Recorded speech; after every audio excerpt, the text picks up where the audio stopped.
Curiosamente, o maior especulador do sistema do capital, George Soros, escreveu um livro que merece ser lido, A Crise do Capital. Qual é a crise para ele do capital? É que o capital, que era uma parte da economia, junto com a política, junto com a ética, ocupou todos os espaços. Tudo é oportunidade de ganho. E aí diz ele, isso é o risco, porque há coisas que têm valor e não têm preço. Eu não compro a felicidade no mercado, não compro o amor na bolsa. Nós devemos preservar esses dados que são radicalmente humanos fora do mercado, fora do negócio, porque é a partir deles que o ser humano vive, encontra sentido e até faz negócios.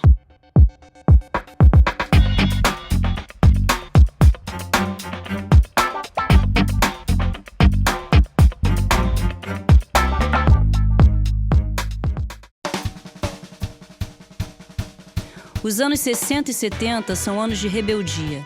Luta-se pelos direitos civis. Negros, mulheres, indígenas, homossexuais entram em cena lutando por seus direitos. A Guerra do Vietnã une todos os rebeldes numa causa comum. Os negros radicalizam mais ainda e aderem à luta armada. Fundam os Black Panthers. Os anos 60, por causa do Vietnã, começam as dúvidas.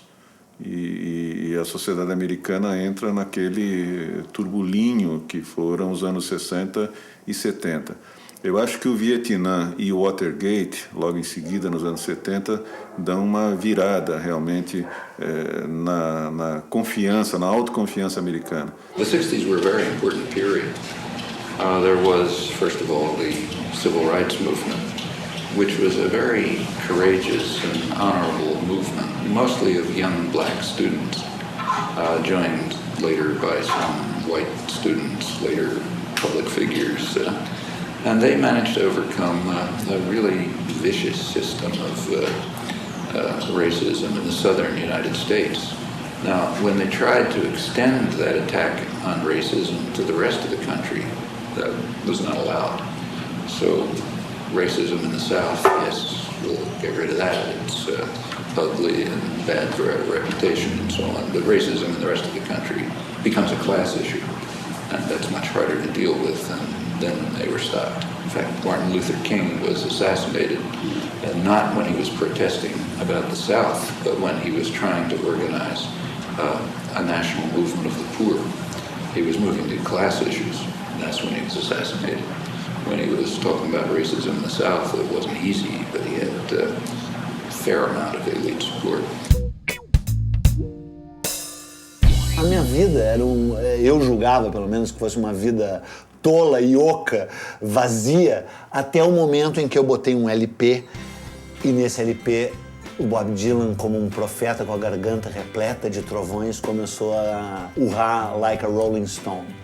Aquele foi um momento chave para mim, de transformação. E ele me vinculou a toda uma tradição de rebeldia e rebelião americana, que começa com o Thoreau, passa pelo Walt Whitman, o próprio Herman Melville de Moby Dick, né? Todos aqueles transcendentalistas da costa leste americana, né? E que desemboca anos depois na geração beat e, por sua vez, na geração hip, do qual o Bob Dylan, num momento ou outro, foi um dos porta-vozes. Né? Álcool, drogas, toda, né, esse modo de vida desbragado, né, que caracterizou a geração beatnik, né, isso para nós era uma coisa de decadência, né, não era um modelo a ser seguido. Isso não quer dizer que a gente não levasse em conta a cultura americana, né? Era inevitável, né, porque nós estamos falando da cultura de um país hegemônico, né? Quer dizer, é inevitável, a gente via filme americano, a gente ouvia música americana, a gente falava inglês, né? Então, a gente lia também os escritores ingleses. A gente não pode, ingleses e americanos. A gente não pode esquecer que muitos desses escritores tinham origem esquerdista, né? Então, tu pega um Steinbeck na sua primeira fase, um John Steinbeck, John dos Passos na sua primeira fase, né? Arthur Miller, né? E, sem falar nos escritores de origem judaica, né, que eram militantes, né? E um deles era particularmente fantástico, um escritor chamado Michael Gold, né? autor de um livro chamado Judeu Sem Dinheiro, né? E que é uma descrição do Lower East Side, que é o bairro judaico de Nova York, absolutamente fantástica, histórias comoventes, né? Era um escritor genial. Com 16 para 17 anos eu peguei o Geração Beat, o Kerouac e tal, Norman Mailer aparecendo, né? Eu peguei. Esses caras que a gente está falando, dessa utopia americana, que não é uma utopia capitalista, né? Eles foram escorraçados pelo sistema americano e pelo capitalismo americano com o mesmo vigor que foram escorraçados os sandinistas, eles foram vistos como inimigos da América na própria América. O tipo de artista, o equivalente lá nos Estados Unidos, por exemplo, do Augusto Boal aqui, dessas pessoas, estavam totalmente em contra e estavam colaborando contra a guerra em Vietnã e pelos direitos civis das minorias negras e latinas, chicanas, mulheres, gays e lésbicas e tudo isso. Todos esses beats e hips tiveram de início uma origem ligada à esquerda, né? Porque é aquela história, se você contesta o sistema e o sistema é capitalista, o primeiro veículo, o primeiro canal de contestação a esse sistema estabelecido é a esquerda, né? Tanto é que você sabe que o Ginsberg foi a Cuba, eles tinham todo um fascínio pelaquela imagem do Che Guevara, todo mundo sempre teve esse fascínio, bananá. Mas daí as coisas começaram a se polarizar demais e a própria esquerda tradicional começou a cobrar posições que eles não queriam assumir. Nesse mesmo momento, todos eles já fumavam baseado, mas daí surge a Revolução Lisérgica, né? Porque é uma história inacreditável. O LSD foi inventado em 1925, por acaso, numa indústria farmacêutica, na Sandoz, numa indústria farmacêutica da Suíça, inventada por um cara chamado Albert Hofmann, que tomou sem querer, né? Só que aí, no início dos anos 60, a CIA começou a fazer experimentos com LSD para botar na água na União Soviética, nas caixas d'água da União Soviética, para pirar a União Soviética. Aliás, se tivesse sido feito isso, que maravilha que seria o mundo. Imagina que maravilha seria a União Soviética se a CIA tivesse conseguido botar LSD em toda a água da União Soviética. Infelizmente, como tudo que a CIA faz, não deu certo, né? A CIA falhou, porque a CIA é de uma incompetência brutal. A ideia era que a cultura americana era uma cultura de liberdade que se expressava numa arte mais informal, quer dizer, expressionismo abstrato, dança moderna, jazz, expressões artísticas que não têm um conteúdo evidente ideológico. Então, esse tipo de arte mais informal se opunha à arte com conteúdo ideológico do socialismo realista.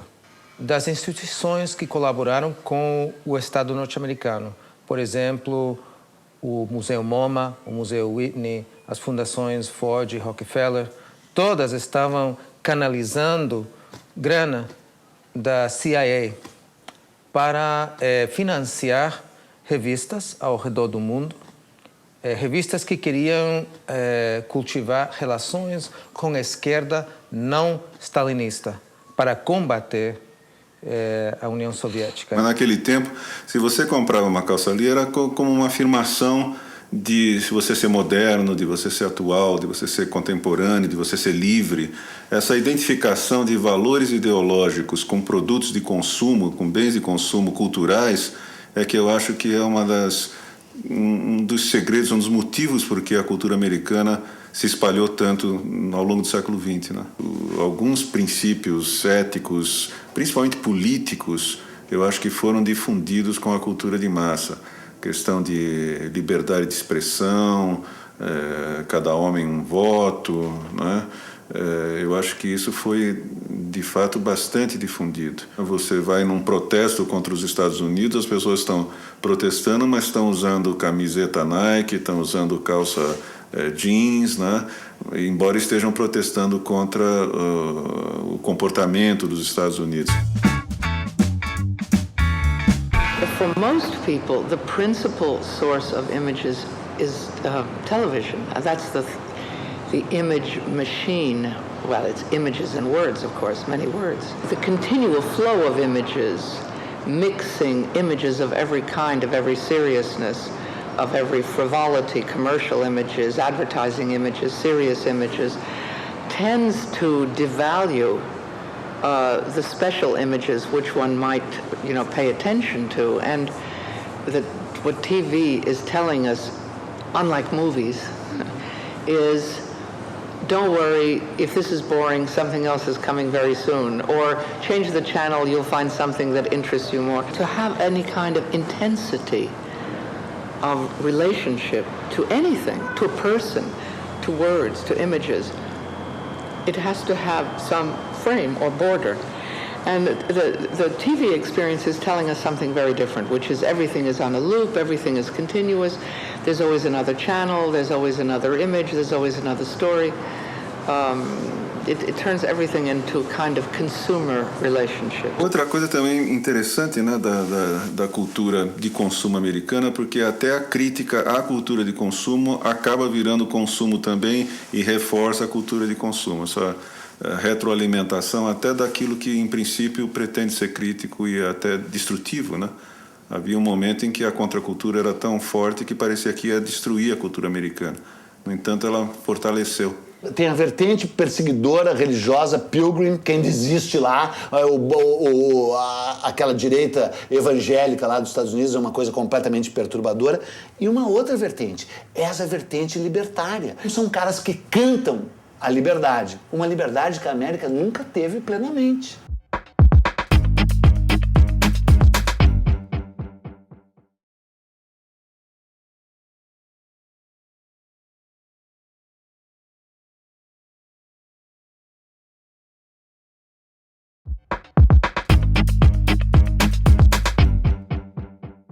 Black Power, Black Panthers.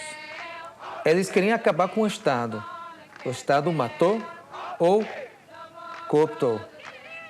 O Estado deu grana para eles estabelecerem movimentos de sociedade civil, né? Então, essa opção de combater o Estado mais ou menos acabou. E houve uma transformação, em grande parte porque o Estado acabou com os elementos mais radicais.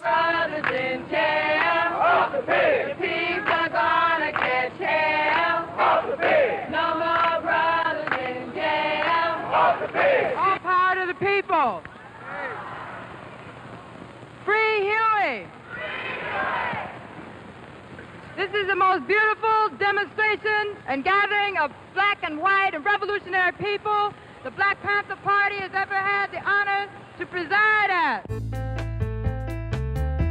Nos vertiginosos anos 60, lugar de mulher é na rua, reivindicando direitos, lutando por igualdade. Michel Foucault disse que o movimento de libertação das mulheres era o mais importante daqueles anos. As mulheres encorajarão os homossexuais a deixarem de ser sombra nos lampiões de esquina para ocuparem seu justo espaço na sociedade. Nunca mais o mundo será o mesmo. Ce mouvement du phare, tel que je m'en souviens, a été lancé à la suite de mouvements du même ordre, c'est-à-dire portant sur des problèmes d'émancipation de minorités se sentant opprimées par leur statut de genre ou de statut sexuel, comme les femmes. Il a été lancé un peu sur le modèle de ceux qui déjà avaient pris naissance en dans les années 60 aux États-Unis. Rendait publique une condition paradoxale mais universellement vécue des femmes dans ces mouvements révolutionnaires où elles étaient de la même façon que dans leur ménage, dans leur famille, où elles étaient considérées comme inférieures. Donc il y avait une sorte de double revendication de libération, disons, ou de lutte, à la fois du côté des femmes inférieures, mises à l'écart par leur situation, mises au second rang, et d'autre part, de lutte également des lesbiennes pour la reconnaissance de leur sexualité. Quando eu voltei aos Estados Unidos em 87 para fazer o pós-doutorado, eu já estava num refluxo dessa contra-volta, né? E aí eu comecei a ver valores nos Estados Unidos, qualidades nos Estados Unidos que eu não enxergava antes. Por exemplo, a questão racial.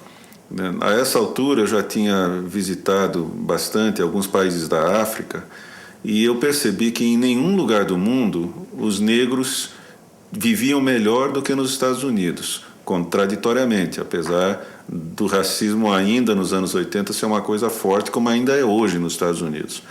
Mas eu via nos Estados Unidos o maior número de pessoas negras com muito dinheiro, com uma vida muito boa, com status social. Eu via negro sendo indicado para a Suprema Corte, negro general, negro almirante, negro ministro. J'ai habité aux États-Unis à la fin des années 80 et là je me suis rendu compte qu'au fond il fallait redevenir plus radical. Voilà.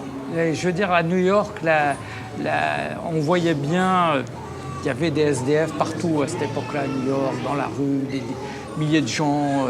Les gens de gauche voulaient les envoyer dans des camps, voulaient les chasser de la ville. Et New York, c'est quand même le centre du monde, quoi. Et à New York, on voit des choses autrement qu'on les voit ailleurs.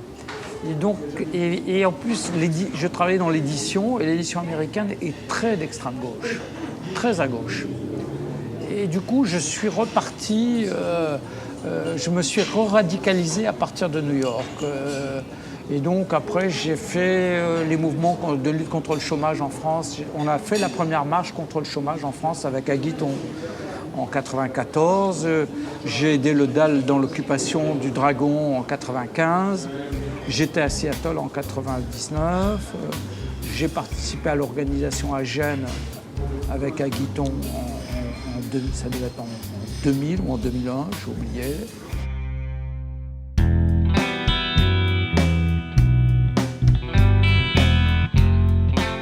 Reagan e Margaret Thatcher dão as cartas. Dissolvem o estado de bem-estar social. A União Soviética dá uma guinada com Gorbachev. Os muros do socialismo começam a ruir. Com o Reagan e com o fim da Guerra Fria, vem uma nova fase de apogeu. Eu acho que fim da década de 80 e década de 90 é comparável aos anos 50, de absoluta autoconfiança, absoluta segurança de que eles são os melhores, esse é o maior país do mundo, é o único país do mundo, e os ataques às Torres Gêmeas fazem o papel que Vietnã e Watergate fizeram nos anos 60, 70. Sociedade civil não tem uma oposição nem ao capitalismo, nem ao Estado, mas bem está trabalhando de uma maneira de parceria com esses outros setores. A ideia, a partir dos anos 80, era estabelecer parceria entre movimentos de sociedade civil, o empresariado e o Estado, os vários níveis do Estado. Então, é uma maneira muito mais integrada de trabalhar, mas também tem certos limites, porque quando você tem o patrocínio da empresa ou do Estado, não pode fazer certas coisas. Os anos 80 mudam os rumos da América. A Guerra do Vietnã acabou, os ayatollahs assumem no Irã e o fundamentalismo vira arma política. Et les mouvements de critique dans la rue ont quand même pris un grand coup sur la tête à cause du 11 septembre. Pour le mouvement de critique du capitalisme, le 11 septembre a été un désastre. Parce que la vérité, c'est qu'avec Seattle, le mouvement américain était au cœur. Or, les États-Unis, c'est le cœur du système de l'Empire. Voilà. Et donc, ça a donné une force au mouvement extrêmement grande. Et c'est pour ça que le mouvement de critique du capitalisme dans la rue en Europe a faibli. Il y a eu contre la guerre, il y a eu les plus grosses manifestations contre la guerre, mais derrière, tu n'as plus rien. C'est dans une situation paradoxale, tu as eu la plus grande mobilisation dans le monde qui ait jamais eu lieu contre la guerre en Irak. Et derrière, il n'y a rien du tout. C'est fini, il n'y a plus rien. Il n'y a plus rien parce qu'aux États-Unis, qui était le cœur d'où est partie la déflagration en 99 à Seattle, l'AFL-CIO, qui était en train de se radicaliser et de se lier aux étudiants, ne pouvait plus suivre à cause du 11 septembre. Non, le 11 septembre a eu un effet dramatique, à mon avis. Hein. Bon, c'est mon avis personnel. Les gens du Forum social ne te diront pas ça. Comme les identités de lutte contre le capitalisme, les identités de classe, au fond, sont affaiblies aujourd'hui, eh ben, les identités nationales, les identités religieuses ont pris beaucoup de place. Since 1989 or 1991, we have a more unipolar world, and a world in which nearly every power, every country, every part of the world seems to want to imitate capitalism and the United States. There are undercurrents of resistance from Islamic fundamentalists, or on the other hand, there's China with its and some Asian, Southeast Asian powers with their idea of distinctive, Chinese characteristics. But it's really the market made a huge lunge forward in the 80s and 90s.